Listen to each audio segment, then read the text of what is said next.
नमस्कार। स्वागत है आपका आजकल वेब टीवी पर। आज हम हाजिर हो चुके हैं राजनीतिक गलियारों की एक बड़ी खबर के साथ। दोस्तों, आपको याद होगा कि पिछले साल लोकसभा चुनाव से पहले पीएम नरेंद्र मोदी के विजय रथ को रोकने के लिए विपक्षी दलों ने एक गठबंधन का निर्माण किया था, जिसे इंडिया गठबंधन कहा जाता है। अब यह गठबंधन बिखरने के कगार पर है। जी हाँ, इसका जीता जागता सबूत दिल्ली विधानसभा चुनाव में देखने को मिल रहा है।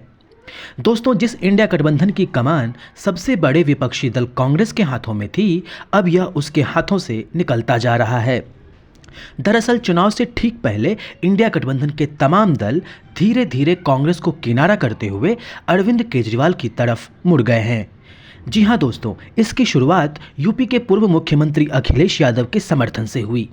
सपा प्रमुख अखिलेश यादव ने दिल्ली में महिलाओं को लेकर आयोजित एक कार्यक्रम में अरविंद केजरीवाल के साथ मंच भी साझा किया और केजरीवाल को जिताने की भी अपील की।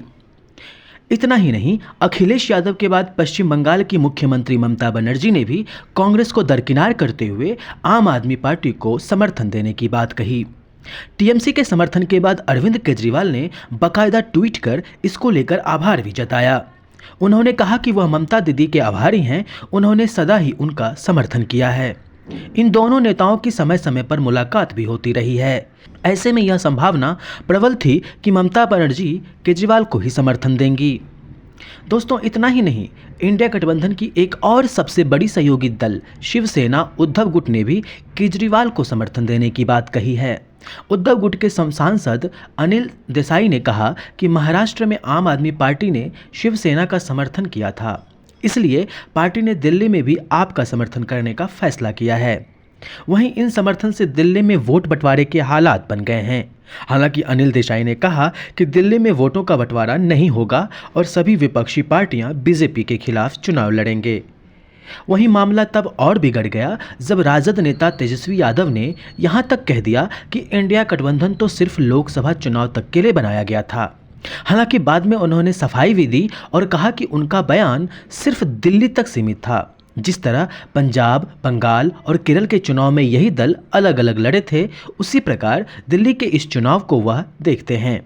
उन्होंने यह भी कहा कि बिहार में सभी विपक्षी दल एक साथ हैं, बिहार में अलग होने का तो सवाल ही नहीं। वहीं दिल्ली में कांग्रेस और आम आदमी पार्टी के बीच जारी घमासान पर जम्मू कश्मीर के मुख्यमंत्री उमर अब्दुल्ला ने भी बड़ा बयान दिया है। उन्होंने कहा कि अगर गठबंधन केवल लोकसभा चुनाव के लिए था तो फिर इंडिया गठबंधन को समाप्त कर देना चाहिए। अब्दुल्ला ने इंडिया गठबंधन को लेकर कहा कि विपक्षी दलों के इस गठबंधन की कोई समय सीमा नहीं थी, इसकी बैठक भी नहीं हो रही है। अगर यह गठबंधन केवल लोकसभा चुनाव के लिए था तो इसे अब खत्म कर देना चाहिए।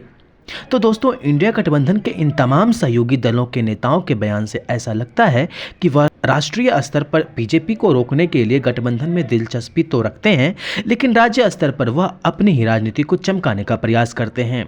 यही कारण है कि लोकसभा चुनाव के लिए बना इंडिया गठबंधन विधानसभा चुनाव में दम तोड़ता नजर आता है। दिल्ली के चुनाव में कांग्रेस और आप की लड़ाई इसी का एक जीता जागता सबूत है। तो दोस्तों, अब आप इस मुद्दे पर क्या सोचते हैं, हमें अपनी राय से ज़रूर अवगत कराएं। वीडियो को लाइक और चैनल को सब्सक्राइब ज़रूर करें। धन्यवाद।